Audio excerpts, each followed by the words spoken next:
Bring everybody else in. Come on in.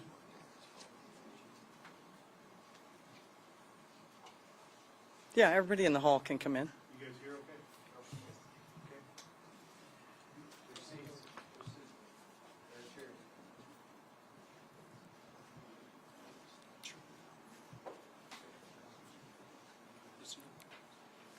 Barbara, there's chairs up there and over here. No, on the side. On the side. Okay. Good afternoon. I've said it before and I'll say it again. People hate public corruption. And that's because we expect the employees of government, the elected officials in government, and the appointed officials to treat our tax dollars the same way they would their families' life savings. In this case, and today, 3 people have been arrested in connection with a scheme to steal and misuse about $8.5 million in public funds from the Midtown Redevelopment Authority. Arrested today are Todd Edwards, the real estate asset manager, Veronica Ugorji, a contractor for the Midtown Redevelopment Authority, and Kenneth Jones, a second contractor for the same authority. I want to thank the Texas Rangers. Darren Parker is here next to me. The Rangers have done an excellent job for us on public corruption investigations. They're an independent agency that we call in cases just like this. And along with prosecutors who are here today, standing next to them, Sarah Nalen and Hector Garza, they have worked this case tirelessly. Now, in addition to thanking the Texas Rangers, this case differs a little bit from the last public corruption press conference we held, because in this instance, there were 2 citizens who came forward, not yesterday, not last year, but starting in the mid-2015, 2017, attending Midtown Redevelopment Authority board meetings and complaining about a lack of redevelopment, the continued nuisances that the vacant properties and abandoned houses presented, along with the public safety threat that brought. And these 2 individuals are here with us today. One is Brian Van Tubergen, a resident of 3rd Ward. The other of this Batman Robin team are Ed Pettit, another resident of 3rd Ward. These individuals noticed, because they lived in the neighborhood, that properties in the 3rd Ward were not being redeveloped as promised, that vacant houses that were supposed to be demolished were still crime hubs, that lots that were supposed to be maintained were overgrown with weeds, and again presented a public safety threat to the residents of the 3rd Ward. Now, Mr. Edwards and his co-defendants' scheme to steal and misuse this money has resulted in first-degree felony charges against each of them. All of those charges carry up to life sentences. They are first-degree felonies. So Mr. Edwards, with the fiduciary responsibility of utilizing the money to its purpose, which was to redevelop and make 3rd Ward better for the people who live there, instead lined his own pockets and those of Ms. Ugorji and of Mr. Jones. Unfortunately, our tax dollars meant to improve the lives of Houstonians were spent on flashy cars, nice houses, super living, trips, and pornography, of all things. You know, our redevelopment authorities are part of tax increment redevelopment zones known as TIRZs.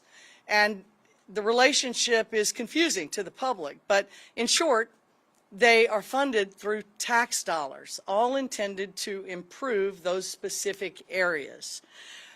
The oversight of the expenditure of those tax dollars and the redevelopment and the improvement of the TIRZs is up to the board of directors. These individuals are appointed generally by the mayor and by commissioner's court.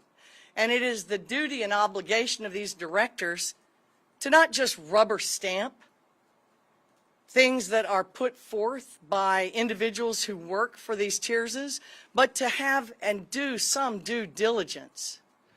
In these cases, the scheme was so unsophisticated that the slightest really investigation or even second look would have revealed a great deal of self-dealing.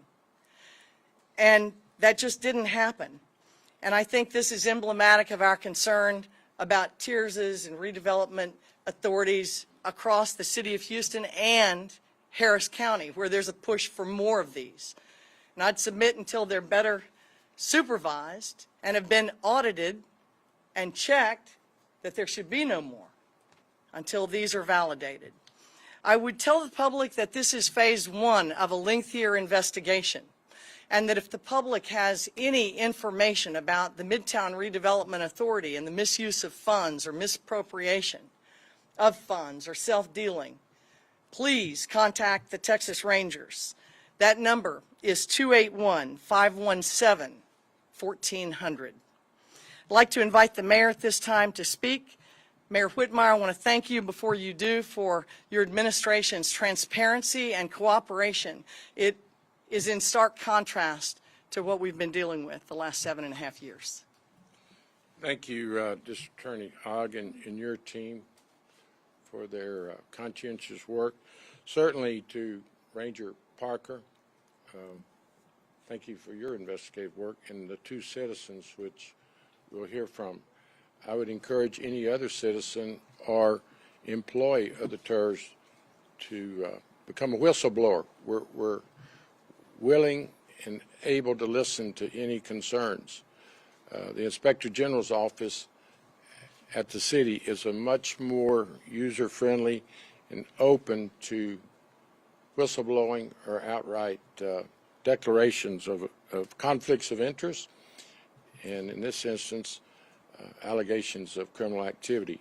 The TIRZ play a real important role in the maintenance and redevelopment of our city. Due to the revenue cap, they often have discretionary funds to spend on neighborhood quality of life issues. It's outrageous that we have discovered that they have criminal intent. None of the current board members of this TIRZ were appointed by my administration.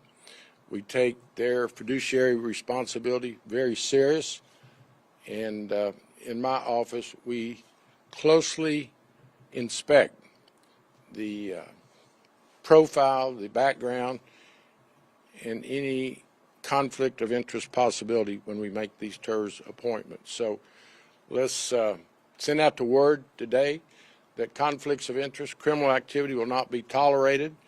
Thank you, District Attorney Ogg, for bringing us together to let the justice system work. We saw the water contract several weeks ago. So let me just emphasize, it won't be tolerated. My office, the Inspector General's office, all of our department heads have been put on notice that we won't tolerate it. And I will add that we have already discussed the process of reviewing all the TIRZ across the city of Houston. There are some TIRZ that do outstanding jobs and I believe are using best practices, transparency, and do things right. But we also realize that there's some folks that have conflicts of interest and some self-dealing. So that's the reason this team has been put together, and I do believe that more investigative work will reveal more conflicts.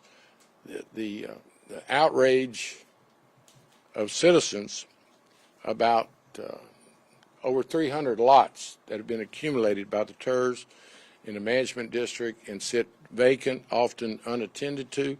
I'd like to thank the press. I've actually read about it in previous years about the neglect of the lots and the conflicts of interest that exist in the management of the Midtown operation. So with that said, thank you for all the interested parties. I hope everyone that would consider a serious conflict of interest or criminal activity will realize that it won't be tolerated in my administration or Kim Ogg's administration, and the Rangers will do their job. So it's a good announcement today that you will be caught and prosecuted, whether it's a violent crime or whether it's a white-collar crime. It's a crime, and the public expects better.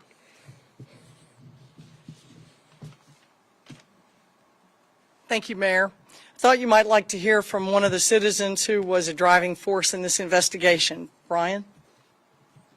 I'm going to go the other side of it. Okay. Watch your foot. Hopefully you don't mind me reading this. I'm not used to this. Pope Francis once said, "Corruption is paid for by the poor." We have lived in the historic Third Ward for 15 years. During those 15 years, we begged and pleaded with Midtown Redevelopment Authority's Board of Directors, city officials, and community leaders to hear our complaints regarding hundreds of empty lots owned by Midtown and that sat idle, overgrown with weeds, and had become magnets for crime. For those not familiar with the mission of Midtown Redevelopment Authority, they are to use public tax revenue to build affordable housing on those hundreds of lots in the Third Ward. When years went by with no progress, we, the residents of Third Ward, organized, investigated, and uncovered undeniable evidence that there was corruption diverting the tax funds to private accounts. The message today should be loud and clear to those who would neglect our neighborhood on purpose to benefit themselves. We are paying attention, and we will hold you accountable for your actions. Thank you. Could you give us your name and spelling? Brian Van Tubergen. That's BrianVanTubergen.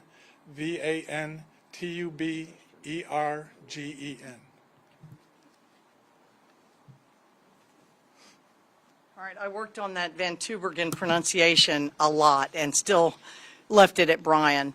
Are there any questions from the press or the citizens in the audience? Kim and Brian, credit to you, because I know that you were relentless in getting this pushed to the administration. You want him to say? But Kim, did the previous administration, when Brian received his letter stating that the OIG's office sustained what he had been complaining of, was there any action from the previous administration directed towards your office with regards to examining this? There were no complaints filed by the OIG during the entire time that I have been the elected district attorney. Even though the OIG found that Mr. Edwards, according to city documents, was using the office to his benefit? I trust what you're saying. I haven't seen the letter, but what I would tell you is the Office of the Inspector General did not reach out to us, and when we would reach out to them, we did not receive the same amount of cooperation as we have had in this administration, which has been total. And I know that some of these houses, or some of these lots were designated for lower income housing, for people in need of housing. Do we know out of the approximately 300 lots, or over, how many actually had blueprints for housing that were already pretty much set in stone to be completed? I don't. The citizens might, but what I would tell you is the focus of our investigation has been the money for maintenance, for demolition, and for redevelopment. Phase 2 of our investigation will focus on the real estate transactions, and that just hasn't happened yet. For clarity then, these were houses that were, some of these lots were designated for lower income housing, correct? They were. They were. Do either of you, Ed or Brian, know the answer to that? Come on up. They're all designated.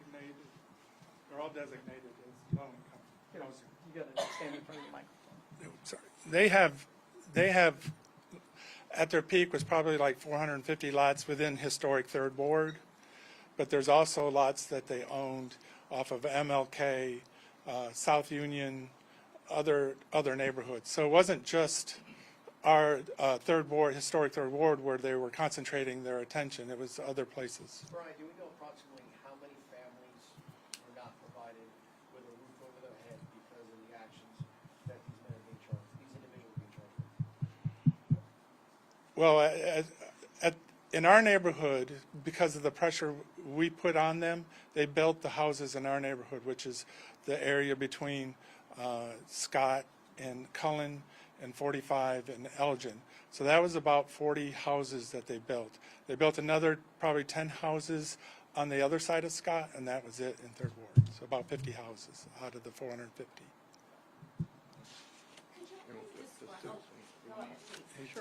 Let him go. Ed, would you identify yourself? Sure. My name is Ed Pettit, E-D, P-E-T-T-I-T-T. I serve as the Vice President of the Third Ward Super Neighborhood, and so our boundaries cover the entire super neighborhood, including University Village, where Brian resides. So I can say that the rest of the super neighborhood has not seen those houses built, and we've been asking the Midtown Redevelopment Authority and its contractors for years to give us an update on what is in the pipeline to be built, what has been sold for other purposes, and what's under construction or under contract. And we're repeatedly told we don't have that information. We're working on it. We have interns putting maps together. They've never given us a straight answer. The last time they made a plan was in 2017, and they haven't updated that plan since then, despite repeated requests by our super neighborhood, including speaking at their board meetings, which have been recorded. We've asked them to update their plan and to tell us the status of these lots, and they have not. So yes, hundreds probably of families have not had houses over their heads because of this mismanagement. Are y'all able to sort of describe the details of what this scheme was? I mean, it sounds like they were saying they were going to be building things, creating invoices. Like, how did that whole thing work? Hector? Identify yourself. Good afternoon, everybody. My name is Hector Garza. I'm one of the assistant district attorneys in the Public Corruption Division. I was actually assigned to this case. Some of the details are actually outlined in the 2B warrant for one of the charges for Todd Edwards. That document is under the abuse of official capacity. In there, it'll detail a lot of details about the scheme in regards to the span of it, from whether it was from 2011 to 2021, and see which vendors were actually involved in it. It does identify the three parties: Veronica Ugorgi, Todd Edwards, and Kenneth Jones. Give a brief explanation of the schemes. It's not rocket science. Yes, ma'am.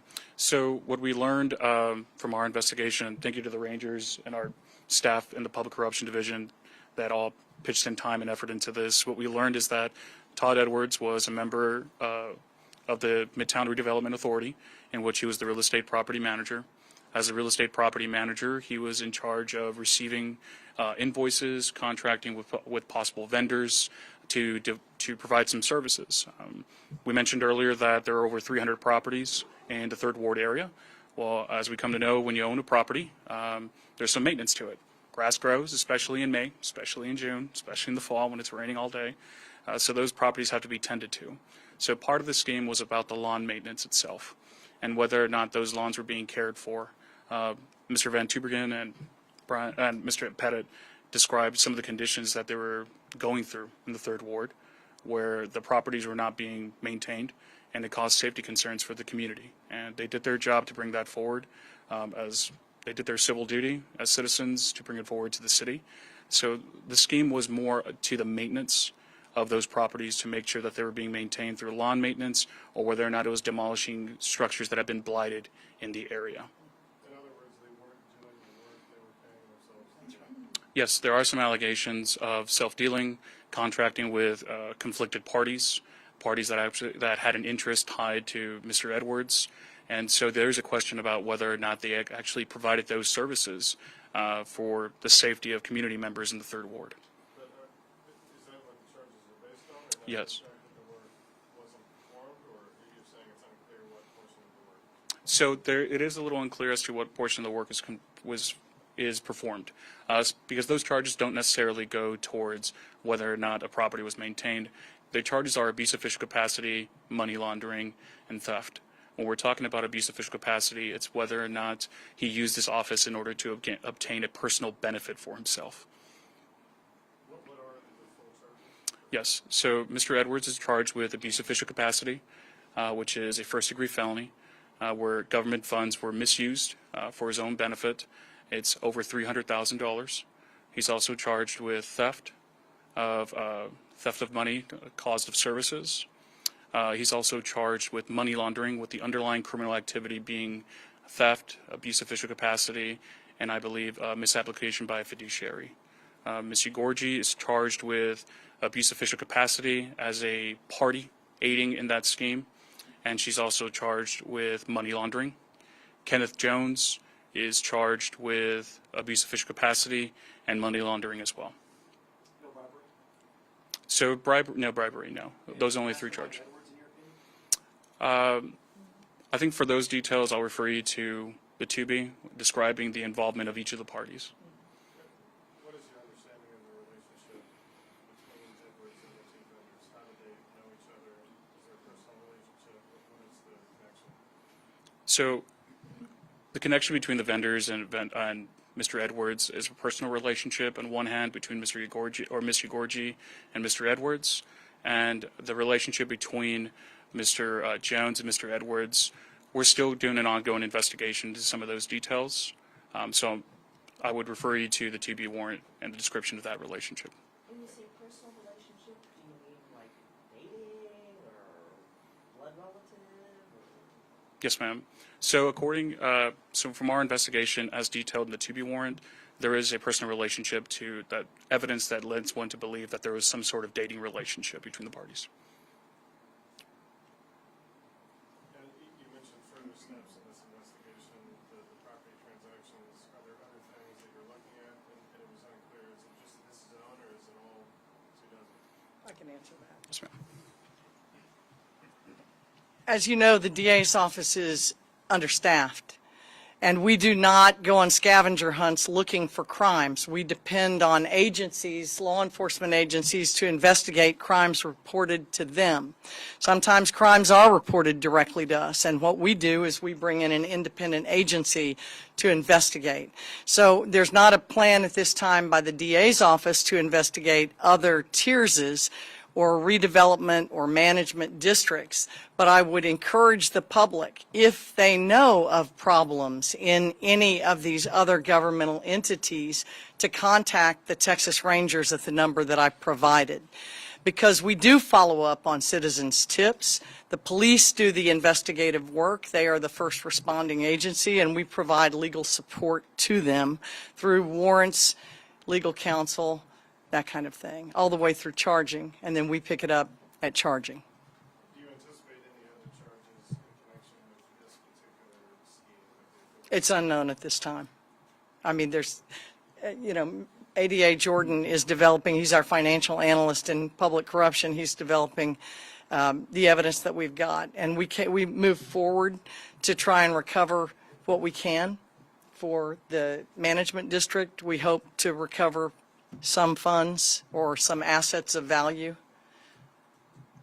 Kim, you indicated that you haven't seen this level of transparency from an administration in terms of securing information Right. for investigations under the previous administration. Yes. We also have learned from Brian's letter and that he received the OIG that that was something that wasn't alerted to your office back last fall under the previous administration. And we know that obviously you're watching headlines that are being made, and you're watching tips from individuals. This said, is there any kind of push, or is your office going back in time and looking at some potential activities that may have not been compliant with Texas law? All we require is a complainant. All we require is a complainant. Point us in the right direction. If there's reasonable suspicion to believe that a crime has occurred, we call the Rangers or another independent law enforcement agency and see what they develop. They're limited by bandwidth just like we are. And so it's important that the public know when we get tips that check out that individuals employed by the government will be held accountable like everybody else, regardless of who appointed them or who, didn't cooperate.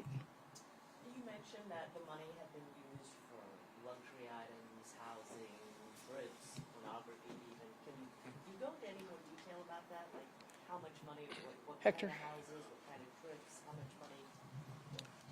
So I don't want to go into too much detail because this case is eventually going to be tried, and some of these details might come out during trial. But what we can say is that the money that was misused, that government money, did go to personal expenditures for at least 2 of the parties that we've seen. That money was not used towards the affordable housing project. It was used from their own personal expenses, and that's what the evidence is showing us. Can you say like where they took the trips or where these houses are? That kind of thing? I don't want to go into too much detail of that because I believe those details would be coming out during trial. There may be some detail in the 2B warrant related to Mr. Edwards' abuse of official capacity charge. And I apologize if you already said this, I apologize if it's late. Are the suspects in custody? What is their? Yes, ma'am. As of right now, all 3 suspects have either been in custody or have presented themselves to the district court. They were arrested this morning. Okay. Ms. Gorgie and Mr. Edwards were arrested this morning. Mr. Edwards turned himself in. They should be arraigned, I would presume, on Monday. Soon. Yes, ma'am. And we can get that information from you? Like what court or where? District clerk's website, and we'll, I'm sure, Okay. what? Mr. Edwards did not turn himself in. He was arrested in Missouri County. Oh, Yes. My mistake. Okay, so all 3 were arrested Yeah. today? Okay. And Thank then you, Branch. get Sorry about that. information. Yes, ma'am. Oh, it was Jones, okay. Yes. I said the wrong name. Edwards was arrested, Ogorji was arrested, and Jones, Presented himself. Jones? I said the wrong name.